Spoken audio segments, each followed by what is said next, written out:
Alright, welcome back to Ace and Maverick. Today I'm going to be showing you how to make a trapdoor that appears to not be a trapdoor. If you build the normal trapdoors, some people have videos out there where the pad is on the inside, and if you get to the door and you see only a pad on the inside, you would be like, oh, well, this is clearly a trap. So I have found a way to disguise it to make it look like a normal door yet operate still like a trapdoor. So first you walk up to the door, obviously, and you step on the pad, and it opens. I'm pretty sure you could do it with proximity sensors too, so that way you just think it's a normal proximity door. I'll try that after I show you how to build this here and see if that works too. So you walk through the door and you think everything's good, and you think the door is supposed to be triggered by the pad, so you go into your room and do whatever, and then you go to get on the pad to leave. And this pad actually cancels the door out, cancels that pad out, and won't let you leave. So you're seemingly trapped. Only way to get out of it would be to quit the game.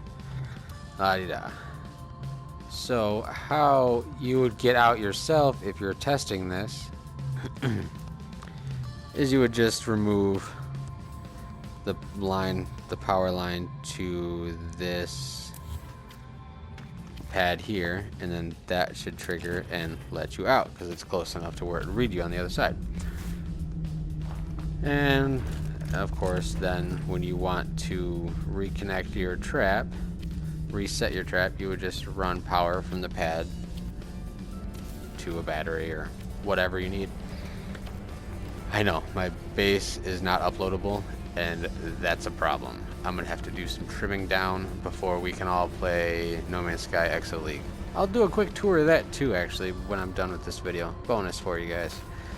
So what I've done here is built a little cube room, so you can see that it works with other building parts too. It doesn't have to be these rooms, it doesn't matter.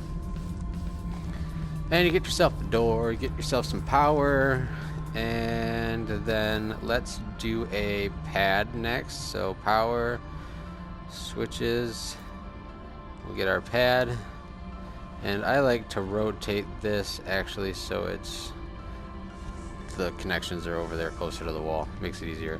Now the trick is this, you want it to be as close to the door as possible, because when you're on the other side, well, you could, with this room you could delete the roof, I guess, and rebuild it. But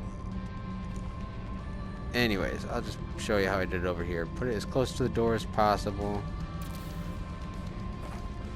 And then you need a power inverter for this to work and open the door.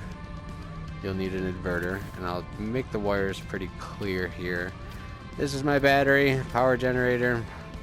The main source of power, we'll just have this be the tie. And then this goes into the inverter. Now, left is power, right is trigger. So this will be the secondary input that gets inverted, and then this will go to one of the door switches. So now the door operates like this. Step on the pad and it doesn't work. Cool. The pad's got to be connected to power, you idiot. Oh my god. Alright, so the right trigger, our right connector is the trigger, and the left connector is to your mainline power. Jeez, get it together, Maverick. Step on the door, opens the door, but if I go in there, actually it should still be fine. Door will shut because I'm not on the pad, but it should be close enough to trigger it for when you're on the inside, which is cool if you wanted to use a pad for the door and not have to worry about putting a pad on the inside. With this type of room, you could have the pad a little bit farther away, so where when you're inside it still wouldn't trigger this one, so you wouldn't have to worry about it canceling it out, but it doesn't matter because then you could delete the roof and leave that way and then set your trap. But anyways, I'm going to show you how to do the same trap that I was doing over there anyway. So then you need another pad on the inside, so that way it appears to be a working pad door to when you step on the pad, you're leaving the room. Now with this pad, I like to have the power connectors facing away from the door, and you'll see why in just a second. But yeah, so you want this to be as close to the door as you can get it as well, but not close enough to where the other one won't, or it will get interfered with the other one, because if you get off of this pad, that door will open from the other pad. So you'll want to get it right. I like to butt it right up against the wall if I can help it. And that should still let me open this door like that. Okay. And I don't like how this pad's elevated. I don't know if I would do these pads in this room like this. Maybe only for these style rooms. But again, I said I will try this with proximity switches, and I stand by that. We'll see how that goes. Build menu. So then what you have to do is connect this pad up to power and to the door. So left switch is power, right switch is the door. So again, I like to have it right facing the other way, so that way when I run this power line, it kind of just comes through the pad and you don't see it. And then this will get connected to the door here. And then to set your trap, this one will get connected to the power, which is over here. So I'll just I think that goes to the inverter, yeah. So we'll just have it sit here so you can see it. And obviously you can hide the wires and make it look prettier, but that should be it. The trap is set. So step on this pad, opens the door, you see another pad inside, you assume it is just a normal pad, but instead it is a pad that doesn't open shit. So that's the basis of the trap. You can use it for a lot of stuff, like a maze where you have, you know, a point in the maze where you don't want someone to return back to. You can use it as a mean griefing tool and trap someone in a room until they have to quit. If you have your base delete stuff off, if you know other people can't edit your base. And then when you, like I said, when you set this trap, if you want to just test it out without having to delete a roof or whatnot, you can just delete the power that's to the pad, and then it will function.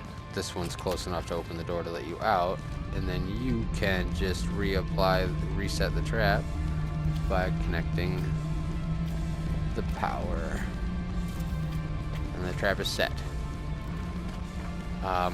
So that's that. What I'm gonna do now is just do a real quick rebuild and see if I can do it. Yeah, that's all it is to it. So I'm gonna see if I can do it with proximity switches. Yeah, it's not gonna work with proximity switches.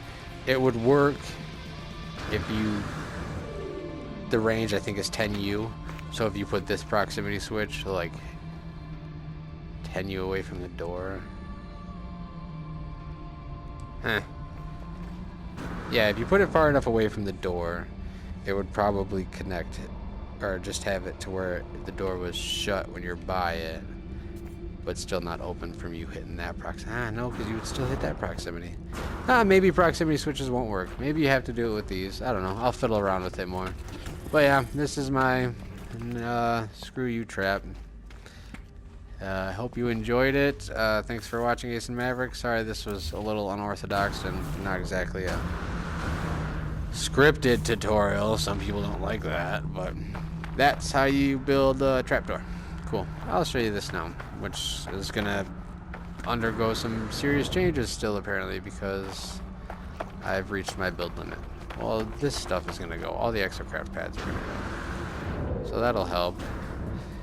I can get rid of some of this stuff. I didn't really want to though because this is gonna be like the main lobby area.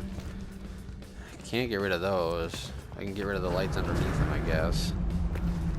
None of this wiring is working right now anyways because it's tweaking out. I don't know. It was all set and working fine before, but then it stopped because I think I have too much stuff. And that's the problem too, is I hit the build limit. Well, I can't upload it, but I'm not even done. I have like all of these seams to fill in up there that I got a glitch. And here, let me get a pointer for you so I can show you. Yeah, this wire dot should let me. Yeah. So the seams here, I don't know if you can see it. Those seams, and I gotta like fill in these gaps and stuff too. I don't entirely know how this is going to pan out now. I think I might have been a little too ambitious. I could, I could trim this down, you know, 3 rows to make it more rectangular soccer field style anyways, which I kind of didn't like how when I started the first sidewall I put it back instead of, because I recessed these in to fit with the goals, so I didn't recess these in, so it actually ended up making it more square than I had initially planned. So that would trim down a few rows from there, a few rows from both sides, and then it would take a couple of rows from the floor off, which would probably be enough flex room to 3119, enough room to build the corners and still be able to upload it. I'm gonna get rid of that. That was gonna be like a little center viewing area, but since I'm obviously running out of room, that's gonna be the last thing I do. I don't know. I'm trying to make Rocket League, if you couldn't tell. I'm calling it No Man's Sky Exo League so we don't get copyright strike. But yeah, there's just a lot of, and none of this is working. This is all bugged out right now. So I'm waiting for a patch also to really go ham and finish this, because I want to finish all of the initial build stuff, and then if my wiring still isn't working, I'm gonna have to go back through and redo it all and hope that it doesn't glitch out after I do that again, because it's bugged out now. I want to leave those lights because they light up the balls nice, but I could get rid of these lower light panels, which bugs me because I think they're cool. And I wanted to build like a room here. I don't know. Either way, I'm going to ponder it over. I'm going to stop talking to myself now. Thanks for watching NMS Maverick. Like and subscribe. I'm going to have a lot more of this crap coming your way. Wow, No Man's Sky is sweet, and so is VR. Yep, and see you next time.